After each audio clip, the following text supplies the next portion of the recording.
El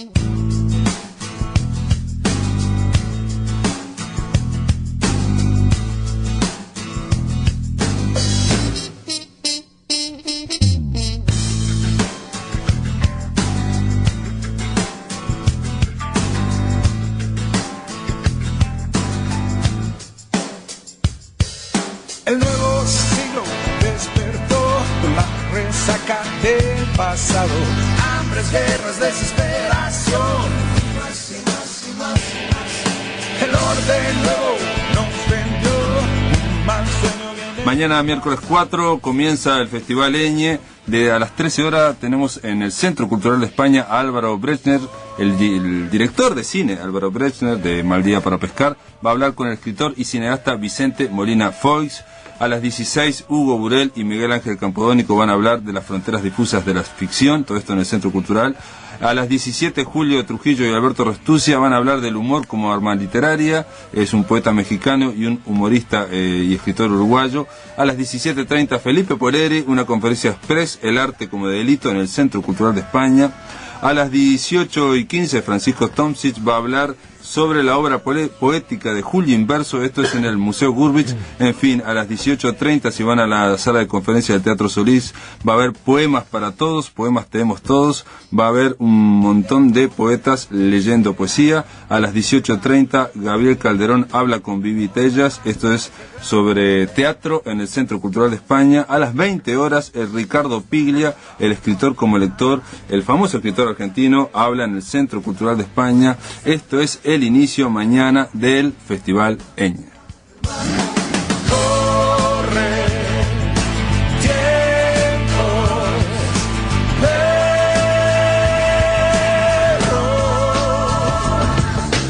Malos tiempos para la razón, Saramago lo cuenta mejor. La tierra está partida en dos. Miren para el sur, por favor, miren al sur. La dignidad. Bienvenidos aquí a Radio Uruguay 1050M, bienvenidos a La Máquina de Pensar. Comenzamos este segundo día de esta semana dedicada al Festival Eñe, el Festival Eñe que comienza mañana mismo en el Centro Cultural. Ya pueden ir a partir de las 13 horas a escucharlo, por ejemplo, al cineasta Álvaro Brechner. La vi hace poco, Mal día para pescar. Muy linda película, me gustó, la verdad, es una película interesante de ficción uruguaya, basada en el libro, en el cuento de Onetti, Jacob y el otro, pero es una versión muy personal, la verdad que está muy interesante. Y interesante va a estar la charla de Álvaro Brechner con Vicente Molina Foix, es un escritor y un cineasta español. Van a hablar acerca de la imagen escrita. La Máquina de Pensar, como siempre, o como casi siempre, está en estos momentos los controles de emisión bajo la égida de Gonzalo Gervás, y la puesta al punto de la producción está el Flaco Germán. Llegó aquí a la revista Dossier, una revista, ustedes saben que es bimensual. Llegó a la mesa de la máquina, a la mesa de la masa, no, a la mesa de La Máquina de Pensar, pero ni la abrimos. Vamos a leerla y vamos a comentárselas, y ya estamos dándole la bienvenida a dos participantes de este Festival Eñe. Uno es un escritor mexicano y el otro es un escritor español. Empiezo por el español. ¿Cómo le va, Andrés Barba? Muy bien, muy bien. Andrés Barba es escritor, es novelista, ha publicado entre otros La hermana de Katia, La recta intención, Ahora tocad música de baile y versiones de Teresa. También escribió un ensayo en coautoría con Javier Montes sobre la ceremonia del porno, que tuvo un premio ahí, y escribió el libro de las caídas en colaboración con el pintor Pablo Angulo. Su novela más reciente es Las manos pequeñas, ¿no? Así es. ¿Es verdad? Bueno, no estoy mintiendo. Bueno, eso es lo legal, lo que se puede contar. Sí, después usted tiene obras de teatro y tiene otras cosas que no muestra a nadie, ¿no? Bueno, y sí, efectivamente, sí. Eso es lo que se puede enseñar de momento. Uh-huh. Y le quiero dar la bienvenida también a Yuri Herrera. ¿Cómo andás, Yuri? Muy bien, buenas noches. Yuri Herrera es un escritor mexicano, ha publicado cuentos, artículos y ensayos. Entre otros, publicó el libro para niños Este es mi Nahua, ¿no? Nahual, faltó... Ah, sí, no, la L la tenía, no la leí. Fue ganador del Premio Binacional de Novela del 2003, con Trabajos del Reino, una novela, Señales que precederán el fin del mundo. ¿Es su última novela? Sí, así es. Bueno, Yuri, recién llegaste acá a Uruguay, o ya estás pasando por Montevideo, por las librerías. Llegué ayer ayer en la noche, sí. Bueno, sí, hoy estuve caminando a pesar del frío, que es un frío no solo soportable, sino yo diría un frío bastante rico. Entonces me metí a una pizzería, me metí a librerías, he andado caminando por las Ramblas, me ha gustado mucho.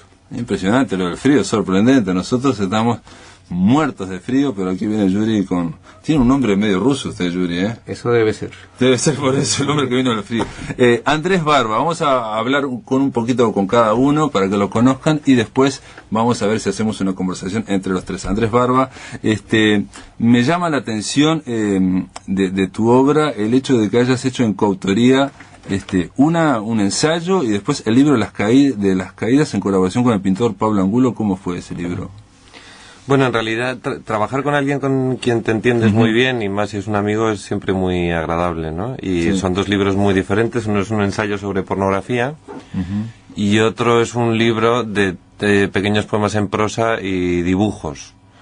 Entonces son... Lo que Angulo ponía Angulo. Sí, efectivamente. el tipo de colaboración es muy diferente, ¿no? Porque en la colaboración con un pintor, pues cada uno tiene su territorio muy bien delimitado, ¿no? Pero en un ensayo, pues las cosas son un poco más complicadas y más interesantes también. ¿Y cómo fue lo de escribir el ensayo a cuatro manos?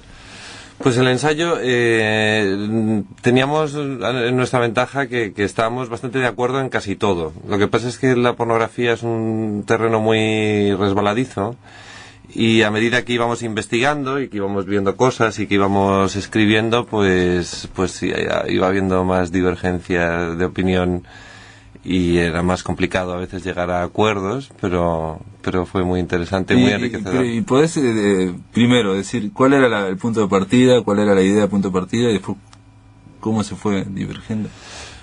¿Sobre el ensayo del porno? Sí. Pues... aparte me causa gracia, es un chiste malo, pero investigación no se imagina horas y horas. Hombre, tuvimos que investigar mucho, todo hay que decirlo. Bueno, con todo lo que ya uno había investigado solo, sí, a lo largo sin necesidad de tener que escribir un ensayo, ¿no? En ese apostolado, una vocación así total, sí. Bueno, con esa experiencia de uno. ¿Pero qué preguntabas, perdona? ¿Cuál fue la idea principal, digamos, o la idea primitiva, cómo se pusieron de acuerdo los dos para asediar ese tema, el tema del porno? Dijiste que estaban de acuerdo y después empezaron a investigar. Bueno, en realidad no hay tanta bibliografía seria sobre el tema, a pesar de que casi todos los grandes capitostes de la segunda mitad del siglo XX hayan afrontado antes o después el asunto de la pornografía, porque desde muchos frentes es un tema muy interesante, desde el punto de vista de la filosofía de la imagen, desde el punto de vista de la antropología, desde el punto de vista de la legislación, o sea, del cine mismo. Sí, bueno, del arte, más que en general del arte, que era otro terreno así pantanoso y complicado de resolver, ¿no? Pero en realidad lo que nos interesaba era afrontar el ensayo más desde el punto de vista de la filosofía de la imagen, y con un punto de partida como muy subjetivo en el sentido más honesto de la palabra, ¿no? Porque todos los grandes ensayistas que habían tratado el tema del porno lo habían tratado con una especie de elegante distancia, ¿no? Como si dieran por supuesto que la pornografía es un asunto antropológicamente muy interesante, pero que afecta a terceras personas, ¿no? O sea, queríamos hacer un ensayo sobre pornografía desde el punto de vista de alguien que consume pornografía habitualmente, que la disfruta o la teme o la inquieta, y queríamos escribir precisamente desde esa perspectiva, ¿no?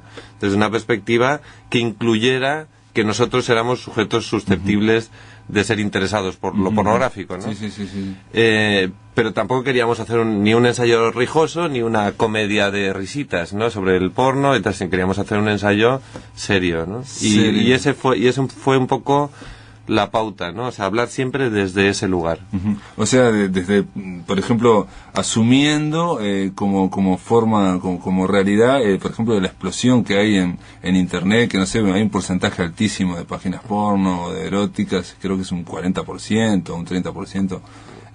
Quiero decir que la gente consume, pero sin embargo parece que ese consumo no fuera tan alto. Bueno, en realidad el consumo de la pornografía está más asociado a los avances técnicos que han permitido la supresión de terceros intermediarios entre el consumidor de pornografía y el productor de pornografía, desde el mismo origen del porno, que es el origen de la fotografía en realidad, porque la pornografía no nace con el arte, sino con la fotografía, con la capacidad de reproducir literalmente lo real.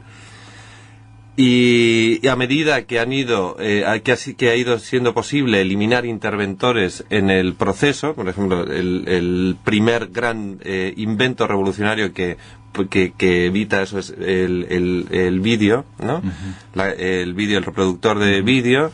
En segundo lugar, la Polaroid. En tercer lugar, la cámara, la web y, por supuesto, Internet, ¿no?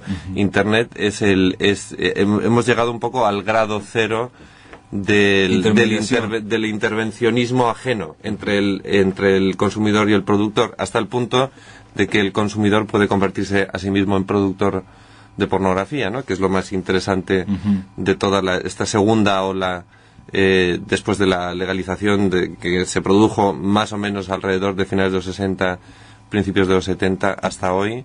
¿Te referís digamos, al porno casero? No, claro, hemos llegado a un punto al que la pornografía seguramente tendía de manera natural, pero que no era posible por falta de medios, ¿no? Y no es que se consuma hoy más pornografía de la que se consumía en 1902, sino que hoy es más fácil acceder al material pornográfico, y no solo eso, sino que es posible convertirse uno mismo en sujeto pornográfico, ¿no? Ese es el porno casero, ¿no? Con webcams y todo esto se puede participar, digamos. Sí, sí. ¿Y cuál era la divergencia con el otro coautor, con Javier Montes? Bueno, teníamos algunas diferencias de opinión con respecto a algunos de los temas concretos del libro, que sería un poco largo explicar aquí porque habría que explicar un poco todos los capítulos. Teníamos algunas diferencias de opinión en torno a los procesos de legalización del porno, sobre todo, nos peleábamos mucho ahí. Que en el fondo son los momentos más divertidos de la historia de lo pornográfico, se producen cuando se intenta legislar el porno, ¿no? Cuando se intenta, porque al intentar legislar hay que describir lo que la imagen pornográfica es, ¿no? Ahí para prohibirla hay que describirla, ¿no? Y describir la imagen pornográfica es una cosa verdaderamente difícil, en realidad, ¿no? Entonces todo es como una especie de enorme nebulosa descriptiva que al mismo tiempo tiene que concretarse, porque hay que legislar y y entonces ahí es donde comienzan los bailes sobre el hielo. Sí. Me acuerdo que García Berlanga decía que el erotismo es porno con Christian Dior o algo así. ¿No? Sí, eso le pega a Berlanga bastante. Que le pega bastante a Berlanga haber dicho esa frase. Porque es muy resbaladizo de los famosos límites entre el erotismo y el porno. Claro, es que esa es una de las cosas de la que hablamos en el libro, ¿no? Que en realidad el límite entre erotismo y pornografía es inexistente. O sea, no es que exista lo erótico o lo pornográfico, es que la experiencia pornográfica es una experiencia subjetiva y personal con una imagen en la que uno está buscando cierto tipo de cosas y en un determinado lugar. No se puede describir lo pornográfico por la naturaleza de la imagen, por lo que la imagen contiene, sino por nuestra intención o nuestra actitud al recurrir a esa imagen. Un catálogo de Adidas puede ser una imagen pornográfica. Y una imagen pornográfica puede no serlo para alguien, ¿no? Por eso cuando los burócratas o los legisladores empiezan a escribir, parece que ahí que están diciendo, no se sabe exactamente qué están escribiendo, ¿no? Diciendo hasta aquí sería lo erótico, lo lógico y hasta aquí sería lo ahí comienzan. Hay un y sobre todo legislaciones que quedan muy viejas, ¿no? O sea, uno ve lo que habían escrito hace 30 años y se ríe, ¿no? Pero ahora están escribiendo otra cosa. Sí, te cuento dos casos así muy brevemente, muy breve. O uno, entonces. El código Hayes. El código Hayes fue el código que determinaba el tipo de imágenes que estaban prohibidas, no en la industria pornográfica evidentemente, porque es un código de 1930, lo hizo un senador de California, se llama Hayes. Entonces hizo un listado de imágenes prohibidas que no podían aparecer en el cine mainstream de Hollywood, de las películas normales, ¿no? Sí. Entonces, por ejemplo, los matrimonios tenían que dormir en camas separadas. para empezar. Durante 15 años, las parejas casadas de las que aparecían en las películas de Hollywood dormían en camas separadas, ¿no? No estaban permitidas las relaciones interraciales. Eran imágenes que estaban prohibidas. Sí, sí. Estaban prohibidas las retribuciones económicas por actos sexuales, porque era incitación a la prostitución. Estaban prohibidas muchas imágenes ya más obvias, ¿no? Como... y luego estaban prohibidos los ombligos de las actrices, misteriosamente. Los ombligos de las actrices estuvieron proscritos de la pantalla hollywoodiense durante 15 años, de una manera misteriosa, ¿no? Porque el señor Hayes lo había incluido en el código. 15 años después el señor Hayes se divorcia y su mujer explica en las actas de divorcio que su marido tiene un pequeño problema con los ombligos y que confunde los ombligos con las vaginas.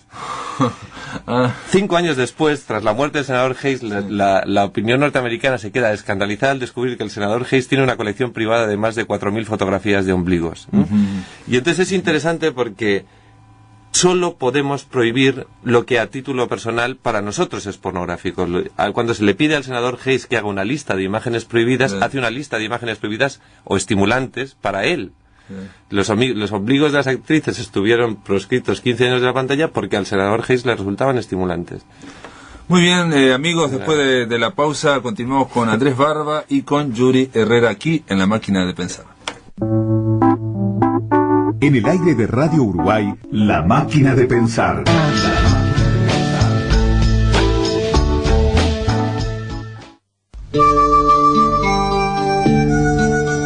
Prehistoria de Dino.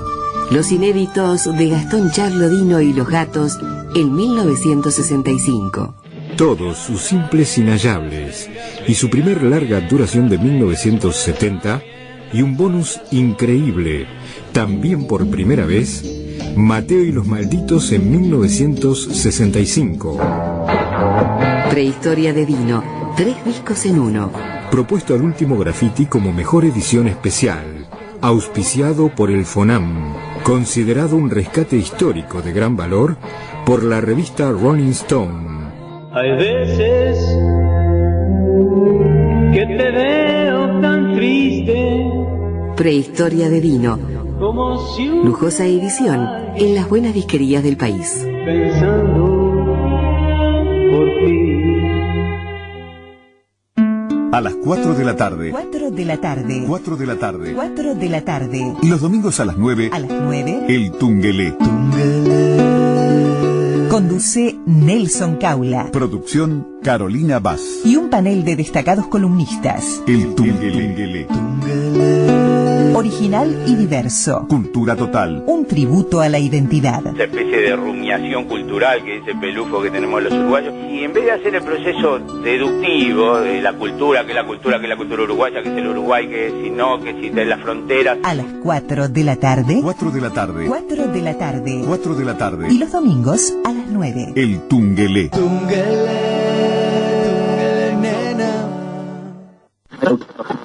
Boliches en agosto, un homenaje a Candó, Shirgu, Herrera y Reisig y Sánchez. La bohemia del arte en una noche de gala. De norte a sur y de este a oeste. El país entero ansioso. Vive la 4ª edición de Boliches en agosto. Boliches en agosto 2010. Programación en www.cultura.mec.gov.uy. Organizan Dirección Nacional de Cultura del MEC y Cafés y Bares de Montevideo. Participan Centros MEC e Instituto del Cine y Audiovisual del Uruguay. Apoyan TV Ciudad, Televisión Nacional, Sodre, Portal Montevideo.com, Cambadu e Intendencias de todo el país. Cuando el bigote daba porte de señor. Este miércoles a partir de las 10. Ante la renuncia del director general de Secretaría del Ministerio de Educación y Cultura, Alejandro Zavala, la palabra de la subsecretaria ingeniera María Simón. De 10 a 12.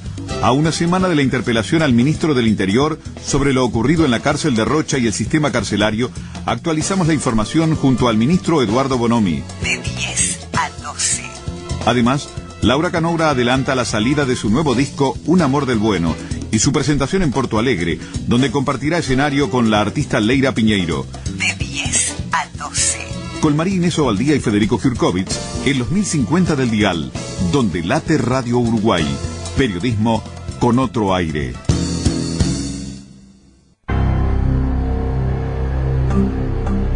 Somos Radio Uruguay, 1050 AM. Montevideo, Uruguay, con su repetidora 103.9 FM en el departamento de Colonia.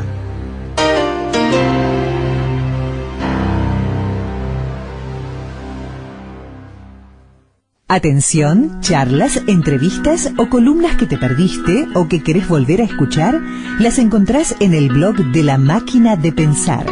Ingresá a piensamáquina.blogspot.com y bienvenido al corazón de las palabras. Muy bien, continuamos aquí en La Máquina de Pensar. Ahora vamos a conversar un poquito con Yuri Herrera. Ustedes ya lo conocen, o si se acuerdan del bloque anterior, es un escritor mexicano, ha publicado entre otros Este es mi Nahual, con L.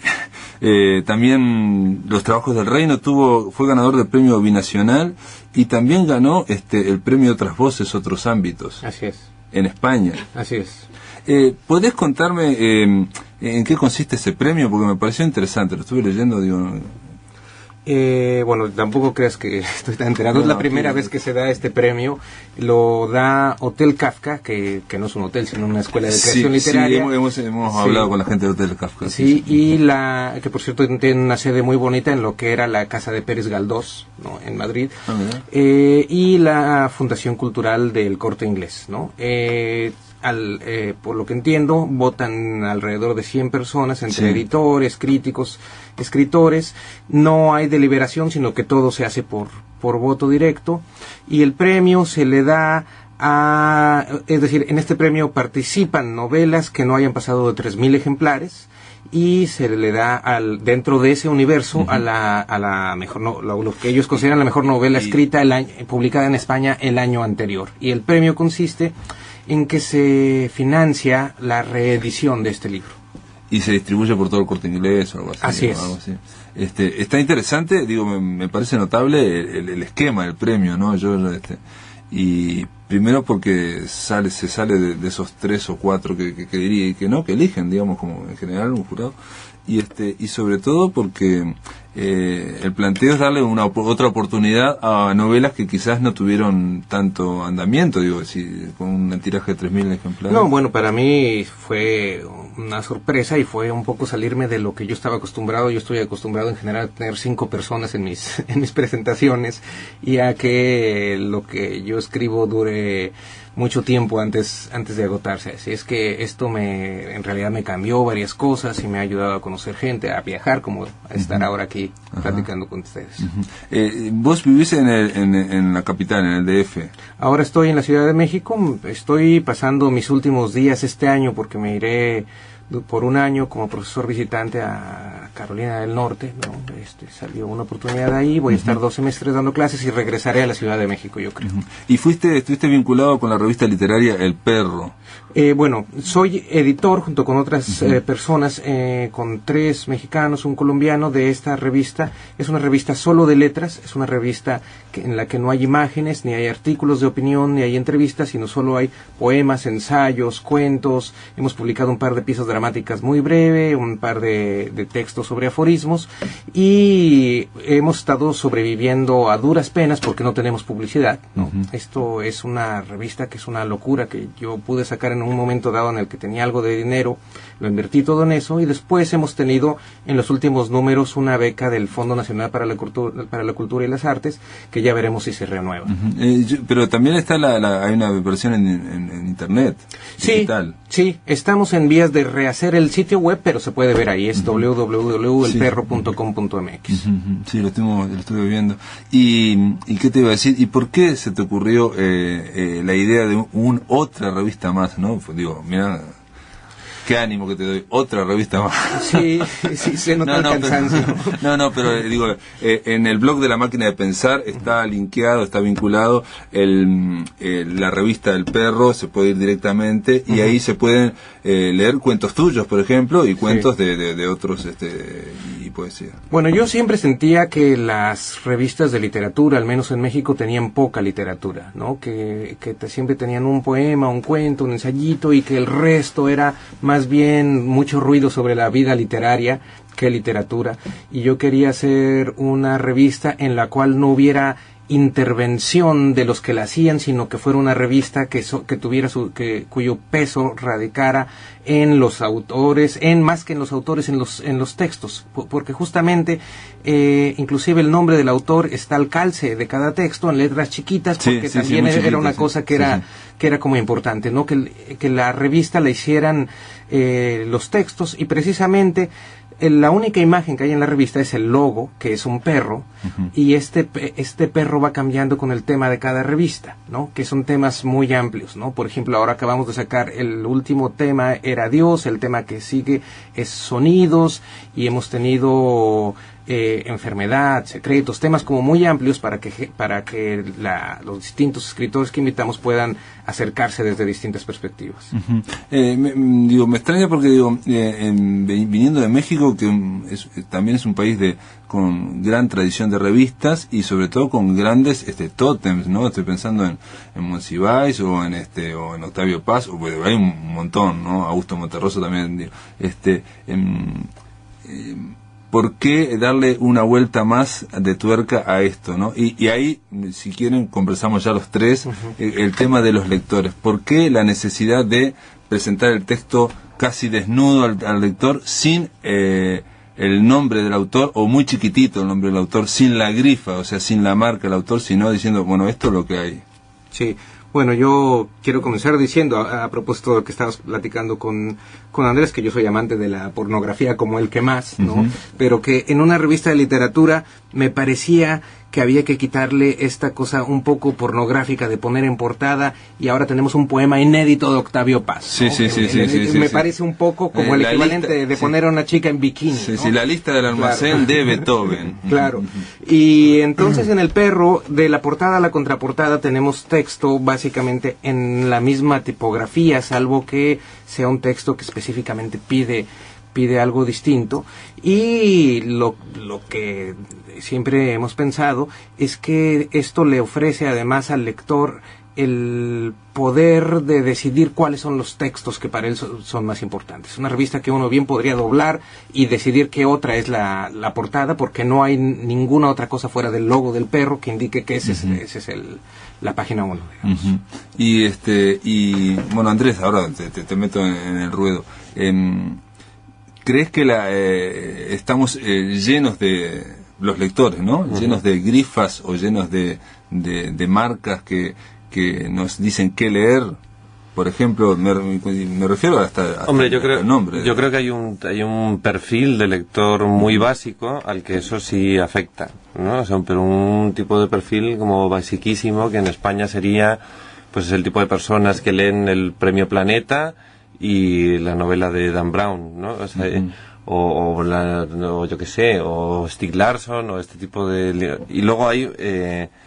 creo que tampoco hay que menospreciar a los lectores. Yo creo en la inteligencia del individuo y confío en ella, y yo creo y creo sinceramente que leemos lo que deseamos leer, ¿no? Muchas veces el problema de la gente es que quizá no sabe dónde buscar lo que desea, o no lo sepa encontrar con facilidad, ¿no? Pero en general, si a una persona le gusta leer, la lectura es algo que se retroalimenta, ¿no? O sea, uno lee y de un libro que le ha interesado salta 2 referencias más, y de esas 2 referencias otras 6, y de ahí otras 40, y hay un momento en el que uno ya no puede gestionar todas las cosas que sabe que le van a gustar y que no ha leído todavía, ¿no? Entonces, ¿no crees que hay un ruido o hay una excesiva oferta de nombres que te dice alguien? Y estoy hablando de lectores que quieran leer, digamos, más allá de Becerra, pero que te digan, bueno, Murakami ahora, Sándor Márai después, te diga pero bueno, o sea, después, que Murakami o que Sándor Márai estén de moda, pues es una buena noticia, en realidad. O sea, si venden, no sé, 400.000 libros de Sándor Márai, bendito sea Dios, ¿no? Que la gente, que haya tanta gente leyendo a un buen autor, ¿no? Pues fantástico. Y eso no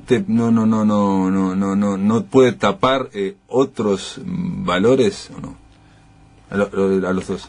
Otros valores, por ejemplo, Andrés Barba, yo no lo leí, aquí no llegó, pero sí llegó Sándor Márai porque se generó una ola en algún lado. Pero eso no es culpa de Sándor Márai, ¿no? Es decir, y yo te diría, por ejemplo, en el seguramente caso... tampoco de Andrés No, por supuesto. A lo que me refería es que no es que tú vayas a mandar golpear ahora a Sándor Márai porque te está quitando tu porción del mercado en Montevideo. No, lo que yo creo es que hay un problema en América Latina, en México yo lo he vivido con la revista En Carne Propia, de distribución, ¿no? Y también, bueno, con mis libros que he tenido la fortuna de ser editado en España por una editorial que hace volúmenes muy, muy bonitos, pero que tiene una gran dificultad para distribuir en América Latina, ¿no? Yo creo que Andrés debe sucederle una cosa similar. Y entre otros, ese es uno de los problemas, el problema de la distribución. Y el otro tiene que ver con la generación de lectores, ¿no? Yo no creo que se publique demasiado, ni creo que sea un problema de que unos cuantos autores están monopolizando el mercado, sino que hace falta, al menos creo en América Latina, crear más lectores, ¿no? Yo lo que he visto a veces es que la gente lee muchos periódicos deportivos, lo cual está bien, pero cada vez se ha ido alejando más de la literatura y cada vez cuesta más trabajo hacer que alguien entre a una librería, se tome su tiempo por distintas razones. Por un lado, porque efectivamente la gente tal vez ya no tiene mucho tiempo, y que por otro lado los libros están muy caros, ¿no?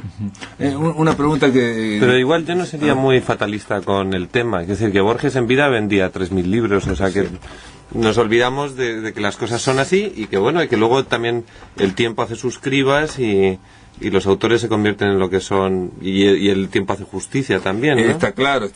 Sándor Márai vendía vivo 1.500 libros. Sí, ¿no? No era un autor absolutamente desconocido, ¿no? Sí, se mató por... No sé si... Bueno, se mató por otras razones. Se mató, si lees el diario, verás que se mató no porque no vendía libros, sino porque no veía la luz por ningún lado, pero y no le preocupaba no vender. De hecho, yo creo que estaba, muy muy satisfecho en ese sentido, y había encontrado también su lugar, ¿no? En el está claro que si uno recorre el camino literario, digamos, que marcaron los grandes maestros y todo eso, debería asumir que va a ser leído, que es una cuestión hasta de azar que te lean, ¿no? Pero digo, ustedes son escritores de azar y no de azar, ¿eh? Porque estoy absolutamente de acuerdo con Yuri en que el verdadero gran problema es la distribución, y la distribución, no solo la distribución de los libros física, sino la distribución geográfica en los espacios, ¿no? Porque al menos las grandes superficies en España están empezando a hacer una cosa que ya es verdaderamente demoníaca, que es vender los espacios de exhibición, ¿no? O sea, se alquilan los escaparates de las librerías. Entonces, efectivamente, yo creo que estamos ya empezando a comerciar con un tipo de cosas que atentan contra la propia naturaleza de lo literario, ¿no? Y de la librería como lugar, y ese tipo de cosas. Por eso digo que para mí la excesiva o la multiplicación de títulos no habla de mayor diversidad de la literatura, sino que a veces se genera más de lo mismo. Sí, bueno, pero es una cosa más o menos normal que una generación o que una época produzca más o menos productos similares, ¿no? Eso, o sea, es normal que si se pone de moda los temas de vampiros, pues haya 40 autores de repente que escriben novelas de vampiros, ¿no? O novelas históricas sobre, yo qué sé, cualquier cosa, ¿no? A ver, una pregunta que le estábamos hablando fuera de micrófonos. ¿Ustedes creen que la calidad, digamos, dentro de esta gran cantidad de libros que se producen, que se editan año a año, la calidad de la buena literatura es constante? O sea, siempre hay una calidad, un 10% que es bueno a lo largo de las décadas, o puede ser que estemos en una época en que ese 10% baja a un 5 y después puede subir a un 20. Bueno, depende de qué estemos hablando, ¿no? Yo creo que aquí sí habría que considerar el problema de la educación en un país, de qué tanta gente tiene acceso a la educación, qué tanta gente tiene tiene posibilidades de desarrollar, de leer y de desarrollarse. Yo creo que esta es una cosa muy concreta que sí determina la calidad, pues, del arte en una sociedad. No estoy diciendo que las sociedades ricas necesariamente van a crear mejor arte, pero creo que en una sociedad en la cual la principal preocupación es la subsistencia, los pocos artistas que emerjan de ahí será por tesón propio y será ahí sí casi por azar. Salvado este asunto, yo sí creo que hay más o menos una proporción similar a la que podríamos nosotros haber encontrado en otro momento de buena literatura o de buena música, y yo haría un paralelo con lo que estaba diciendo Andrés hace ratito, ¿no? No es que ahora se consuma más pornografía, es que ahora hay mucho mayor acceso a eso, pero la gente ha tenido siempre ganas de ver gente desnuda, haciendo todo tipo de cosas, de tal modo que la gente siempre ha tenido ganas de leer un buen libro, ¿no? No, todo esto viene porque hay un escritor que se llama Mario Lebrero que planteaba que de la misma forma que hay la buena literatura, él decía, es constante, ¿no? Para él, o más o menos constante, él suponía, o él creía, que el porcentaje de buenos lectores de buena literatura también es constante. Sí, pues yo estoy de acuerdo con lo primero y sí. No con lo segundo, y con lo segundo no. Bueno, muy bien, después de la pausa, Andrés Barba, me contás por qué. En el aire de Radio Uruguay, La Máquina de Pensar.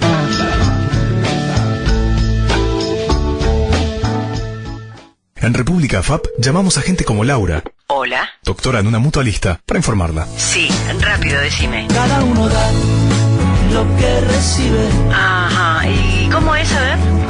Luego recibe lo que da. ¿Pero no hay otros costos? Nada es más simple. Ajá.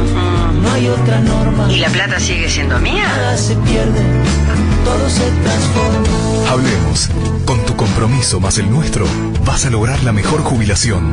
República AFAP. Más rentabilidad. República AFAP. Gana un país.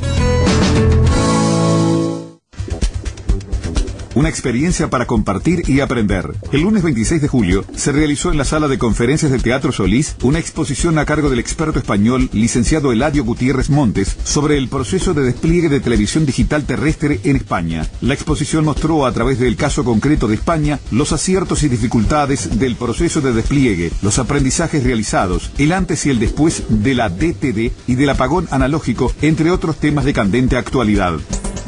Radio Uruguay 1050 AM transmitirá la versión grabada esta noche a la hora 21.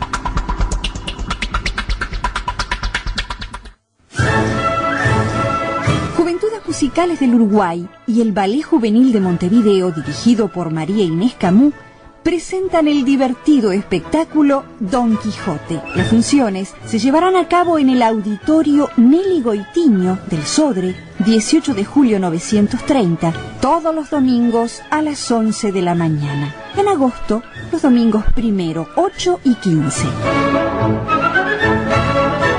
Público en general, 120 pesos. Niños hasta 12 años, 80 pesos. Socios de Juventudes Musicales, entrada libre. Auspician Ministerio de Educación y Cultura, Sodre, Intendencia Municipal de Montevideo. Apoyan a Gadu y Sudey. Organiza Juventudes Musicales del Uruguay.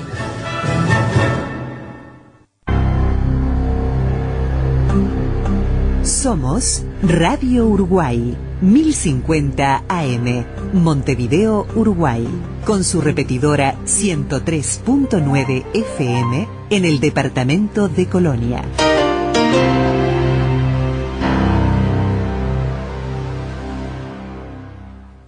Atención, charlas, entrevistas o columnas que te perdiste o que querés volver a escuchar, las encontrás en el blog de La Máquina de Pensar.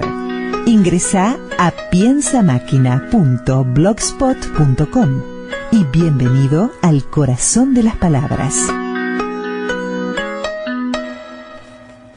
Bueno, continuamos aquí en la máquina de pensar. Había quedado colgada la respuesta de Andrés Barba a mi pregunta de si si la buena literatura en la masa de libros es constante, ¿no? Es un porcentaje constante, y si en la masa de lectores, los buenos lectores, o sea, estamos hablando de los lectores que se pueden atrever a lo nuevo, que pueden buscar una experiencia más allá de la cuadriculada que puede dar, yo que sé, el Código Da Vinci, con todo mi respeto al Código Da Vinci y a los que leen el Código Da Vinci, digo, ¿no? O sea, pues antes había dicho que estaba de acuerdo con lo primero y sí, no con lo segundo, sí. Y ahora digo que no estoy de acuerdo con ninguno. En realidad yo, no creo que sea constante, porque depende también, que el flujo de creación de escritores en condiciones no es constante, porque depende, entre otras cosas, también de muchas cosas, ¿no? Como decía Yuri, por ejemplo, una depresión económica absoluta de una nación acaba con los escritores inmediatamente, porque un escritor en realidad es una criatura esencialmente burguesa, prácticamente en el 95% de los casos, ¿no? Entonces, si una sociedad no puede sostener que alguien así exista dentro de ella, es muy difícil que salga un escritor de ella, ¿no? Por poner un caso, ¿no?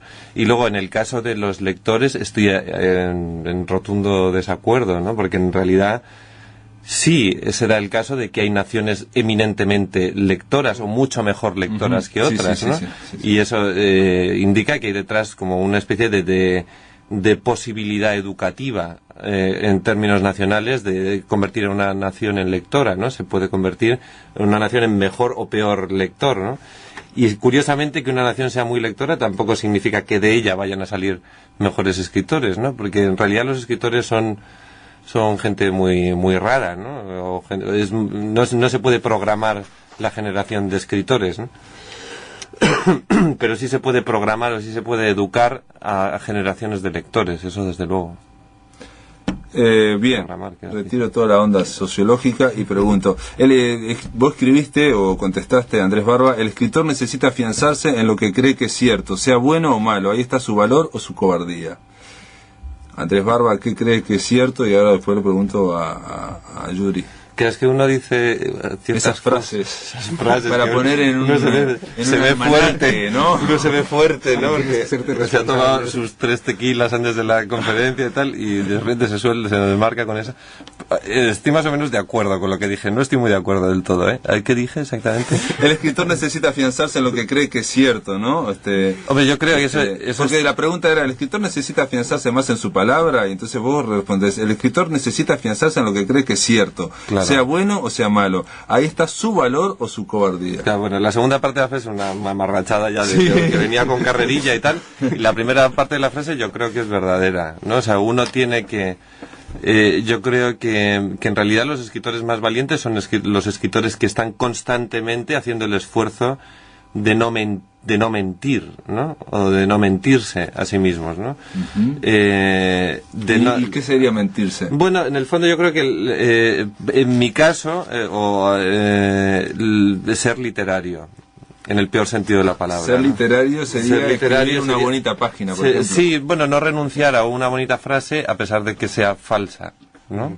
Por ejemplo, es una manera de mentirse muy muy habitual de los escritores. No renunciar, o sea... no renunciar a un ripio, a pesar de que uno sabe que es una mentira como una catedral.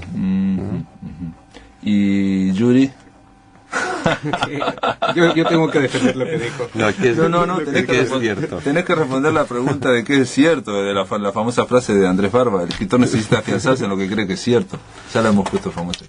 Sí, bueno, el asunto es que uno va haciendo una investigación conforme va escribiendo, ¿no? Es decir, va haciendo una investigación, al menos en mi caso, una investigación lingüística, va haciendo una investigación de lo que cree que sabe, va haciendo una investigación de lo que cree que ha descubierto en el mundo, ¿no? Entonces, no forzosamente desde el principio uno ya tiene esa cosa cierta en mayúsculas que debe defender, ¿no? Creo que sí uno debe defender una propuesta estética y una propuesta ética, que creo que siempre van juntas en la literatura, pero que frecuentemente uno no sabe exactamente cuál es esa, sino hasta que ha terminado un libro, ¿no? O sea, no sabes cuál es la propuesta estética hasta que logras terminar el libro. Claro, bueno, porque al menos en mi caso yo corrijo mucho, ¿no? Yo me me siento a veces muy seguro cuando estoy escribiendo y estoy disfrutando lo que hago, pero cuando releo me entra la inseguridad y me entra a veces inclusive el odio a mí mismo, y entonces tengo que rehacerlo. Y hasta que uno empieza a ver cómo va encajando todo, las ideas, el estilo, en fin, es cuando uno descubre que sí había algo cierto que uno quería decir, ¿no? Pero que esto no forzosamente se sabe desde el principio. Yo creo que sí, desde el principio uno sabe exactamente hacia dónde se dirige. El texto puede resultar como muy rígido y previsible, ¿no? Uh-huh. Y entonces lo que es cierto, digo, yo los escucho a los dos y hablan del escribir como del exterior también, de escribir, ¿no? Con respecto al exterior.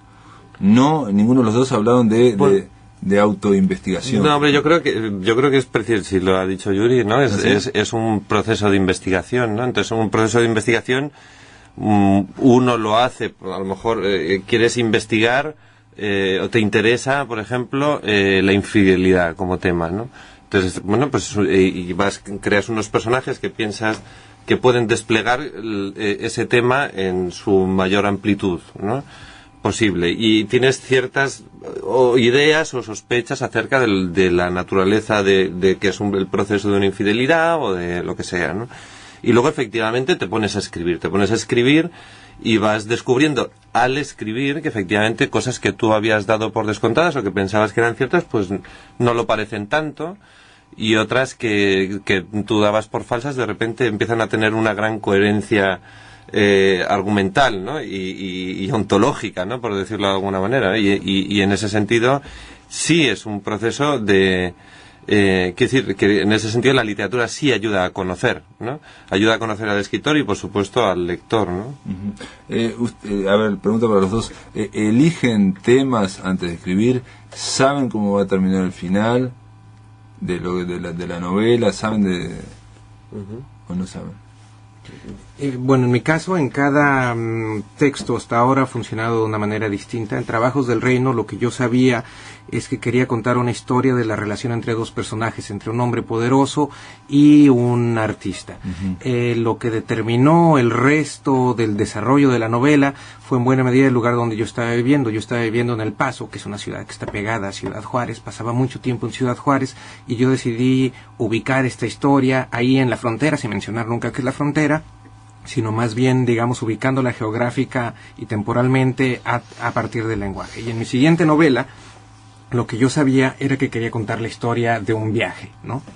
Entonces, en cada uno ha sido un elemento distinto a partir del cual va proliferando todo lo demás, ¿no? En lo siguiente que estoy planeando, yo tengo clara una cierta atmósfera, y es en esta atmósfera que se me han ido ocurriendo personajes y anécdotas que yo espero en algún momento van a encajar, ¿no? Uh-huh. O sea, pero no sabes, no tenés un final, o sabes hacia dónde va a conducir la novela al final, por ejemplo. Tengo clara como, digamos, una línea dramática, Ajá. pero no tengo clara la anécdota final, así en todo el detalle, ¿no? Uh-huh. Y vos, Andrés, entonces vos te planteas un tema. No, yo creo que efectivamente. Acabas de poner de ejemplo. No, pero sí, en algunos casos sí, en otros no, ¿no? O sea, en algunos libros nacen, en mi caso, como con la ocurrencia de un personaje, ¿no?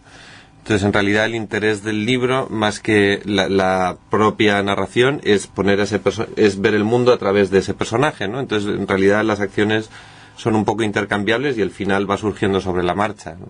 Porque lo que está en la raíz de la invención es una mirada particular, ¿no? Uh-huh. En otros casos, efectivamente, es un tema, ¿no? Yo tuve uno muy claro que quería escribir una novela sobre el Alzheimer.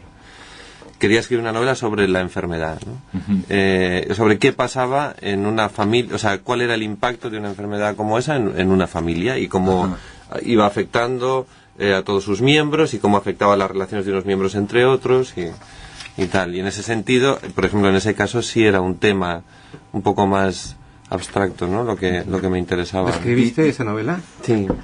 ¿Y la publicaste esa novela? Sí. Ah, ok.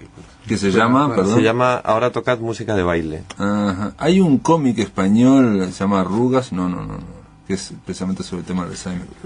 No sé. Que está muy interesante también, y de alto nivel literario. Y no contestaste si sabías al final o no quién es el asesino. ¿Ya sabías al principio? En el caso de... Yo casi siempre tengo un final pensado cuando empiezo a escribir y casi nunca lo utilizo. Pero yo creo que no es malo, es que cada uno realmente escribe como Dios le da a entender y cada uno tiene... Pero a mí en mi caso no me resulta malo tener un final más o menos claro al que poder dirigirme, aunque luego casi nunca utilizo ese final. Ayuda un poco a tener una especie de brújula mental. ¿Qué piensan los dos con respecto a la escritura autobiográfica? Son hábiles declarantes, porque les pregunté por el método, pues cada novela es un método. Yo no utilizo, menos en un par de casos concretos, no he utilizado prácticamente nada de material autobiográfico, y pues porque me parece muy poco interesante. En tus frases célebres, las frases célebres de Andrés Bar... No, por favor, no hagas esto, y luego me dan unos ataques de vergüenza. Le preguntan cómo se rompe el miedo a escribir. Pero esto es como una novia reprochada, ¿te acuerdas aquello? Y Andrés Barba dice, el miedo a escribir... No, pero me llamó la atención esto por esto, porque dice, el miedo a escribir se pierde muchas veces desvinculando la escritura de la autobiografía. En el momento en que uno descubre que también hablando de los otros puede decirse muchas cosas acerca de sí mismo. Pues mira, ese día Andrés Barba no estaba tan... No estaba tan mal, ¿no? Pero aparte me llamó la atención porque el hebrero dice exactamente lo contrario. Y cómo en arte se pueden decir dos cosas contrarias y ser sensatas, las dos. Bueno, yo en este caso, a pesar de que admiro al hebrero, estaría mucho más de acuerdo con Andrés. Yo sí creo que, aunque uno escriba de vampiros adolescentes, de hobbits, de narcotraficantes o de pescadores, uno siempre está hablando de sí mismo, en mayor o menor medida. Y efectivamente, si uno se pone a hablar de este otro sujeto o de este otro objeto, irremediablemente va a salir la visión del mundo que se ha formado a partir de todos los alfileres que se nos van clavando a lo largo de la vida, de nuestros deseos, de nuestros rencores. Y a mí me parece que eso puede ser mucho más interesante que la autoconfesión. Yo no soy un gran fanático de la autoconfesión y creo que los grandes escritores que han podido hacer buena literatura utilizándose a sí mismos como personajes, y estoy pensando en Fernando Vallejo, lo han hecho al mismo tiempo renunciando a la solemnidad del diario íntimo, sino jugando también con su propio yo como un personaje, burlándose de sí mismo y también intercalándolo con escenas abiertamente fantásticas e inverosímiles, ¿no? No, eso está claro, y siempre con un estilo personal. Es obviamente que el estilo personal es lo que marca, ya sea autobiográfico, ya se esté escribiendo acerca de la Segunda Guerra Mundial, ¿no? La literatura, ¿no? Sí, pero digo, en el origen, lo que desanima a mucha gente a empezar a escribir es que recurren a su material biográfico inmediatamente, ¿no? Porque es lo que tienen más a mano, y luego evidentemente sienten una gran congoja y pudor por enseñar esos textos que, bueno, o sea, realmente uno, si no puede enseñar sus textos, pues es que en realidad está haciendo terapia, no está haciendo literatura, ¿no? Pero no sé qué quería decir otra cosa. Es igual, y seguramente mucho más inteligente. Seguramente mucho más interesante y digna de ser anotada y recordada en una entrevista en Montevideo 15 años más tarde. Bueno, para terminar aquí en La Máquina de Pensar, estamos terminando este programa de hoy. Estuvimos hablando mucho de escribir, de la escritura. Me gustaría preguntarles de la lectura, y me gustaría preguntarles de lo último, ya que ustedes creen que, no sé, de lo último que han leído, ¿qué les ha abierto la cabeza, como se dice aquí, me abrió la cabeza, o me partió la cabeza, o y también dos preguntas. Una es esa, y otra es, si se acuerdan, ¿cuál fue el primer libro que leyeron? Bueno, yo siempre estoy leyendo 2 o 3 libros al mismo tiempo. Recién terminé el libro de una amiga que tuve el privilegio de conocer ahora en Madrid, Elvira Navarro, La ciudad en invierno, que me gustó muchísimo. Son 4 relatos breves con un mismo personaje que pueden leerse independientemente o pueden leerse como una sola historia, y son relatos escalofriantes, sobre todo escrito, aunque algunas partes de estas historias incluyen la violencia, sobre todo son escalofriantes porque están escritos desde la intimidad de un personaje que desde afuera no parece peligroso, pero que es profundamente peligroso. Lo otro que estaba leyendo es ¿Cómo se llamaba? La ciudad en invierno. La ciudad en invierno. De Elvira Navarro. El otro que he estado leyendo ahora es una antología de cuentos hecho por la UNAM que se llama Solo Cuento, no es un nombre muy original, que son cuentistas latinoamericanos, fundamentalmente. Creo que hay uno o dos españoles. ¿Alguno que te haya gustado esos cuentos así bueno, hay muchos. Ahora estaba leyendo justo hoy un texto de Rafa Saavedra, que es un escritor de Tijuana, donde está hablando de su relación con dos chicas. Déjame recordar otro de Cristina Rivera Garza, también es de Tijuana, donde está hablando de una especie de loop que le sucede a alguien en un aeropuerto, lo cual me recordó un cuento de Benedetti de hace muchos años, de un tipo